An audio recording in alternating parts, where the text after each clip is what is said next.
ایک ایمان افروز کہانی آپ کی خدمت میں عرض ہے۔ گورنر نجم الدین ایوب کافی عمر ہونے تک شادی سے انکار کرتا رہا۔ ایک دن اس کے بھائی اسد الدین شیرکوہ نے اس سے کہا، بھائی تم شادی کیوں نہیں کرتے؟ نجم الدین نے جواب دیا، میں کسی کو اپنے قابل نہیں سمجھتا۔ یہ سن کر اسد الدین نے کہا، میں آپ کے لیے رشتہ مانگوں؟ کس کا؟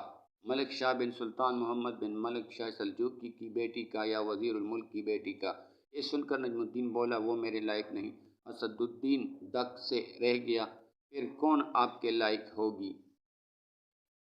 نجم الدین نے جواب دیا، مجھے ایسی نیک بیوی چاہیے جو میرا ہاتھ پکڑ کر مجھے جنت میں لے جائے، اور اس سے میرا ایک ایسا بیٹا پیدا ہو جس کی وہ بہترین تربیت کرے، وہ شاہ سوار ہو اور مسلمانوں کا قبلِ اول واپس لے۔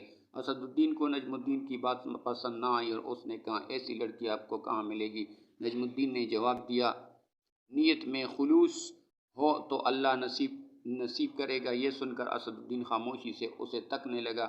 ایک دن نجم الدین مسجد میں تقریر کے ایک شیخ کے پاس بیٹھے ہوئے تھے۔ ایک لڑکی آئی اور پردے کے پیچھے سے ہی شیخ کو آواز دی۔ شیخ نے لڑکی سے بات کرنے کے لیے نجم الدین سے معذرت کی۔ نجم الدین سنتا رہا کہ شیخ لڑکی سے کیا کہہ رہا ہے۔ شیخ نے لڑکی سے کہا، تم نے اس لڑکے کا رشتہ کیوں مسترد کر دیا جس کو میں نے بھیجا تھا؟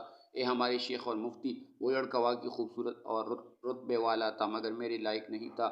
شیخ حیرت سے بولا، کیا مطلب؟ تم کیا چاہتی ہو؟ شیخ، مجھے ایک ایسا لڑکا چاہیے جو میرا ہاتھ پکڑ کر مجھے جنت میں لے جائے، اور اس سے مجھے اللہ ایک ایسا بیٹا دے جو شاہ سوار ہو اور مسلمانوں کا قبلِ اول واپس لے۔ نجم الدین حیران رہ گیا، کیونکہ جو وہ سوچتا تھا وہی یہ لڑکی بھی سوچتی تھی۔ نجم الدین، جس نے حکمرانوں اور وزیروں کی بیٹیوں کے رشتے ٹکرائے تھے، شیخ سے کہا، اس لڑکی سے میری شادی کروا دے، یہ محلے کے سب سے فقیر گھرانے کی لڑکی ہے۔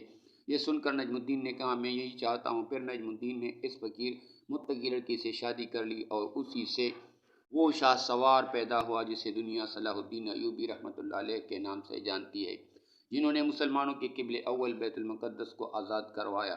ایک آخری بات عرض کرتا چلوں کہ اگر کبھی کوئی قول، واقعہ، کہانی یا تحریر وغیرہ اچھی لگے تو مطالعے کے بعد مزید تھوڑی سی زحمت فرما کر اپنے دوستوں سے بھی شیئر کر لیجیے کرے۔ آپ کی شیئر کردہ تحریر ہزاروں لوگوں کے لیے سبق آموز ثابت ہو سکتی ہے۔ شکریہ۔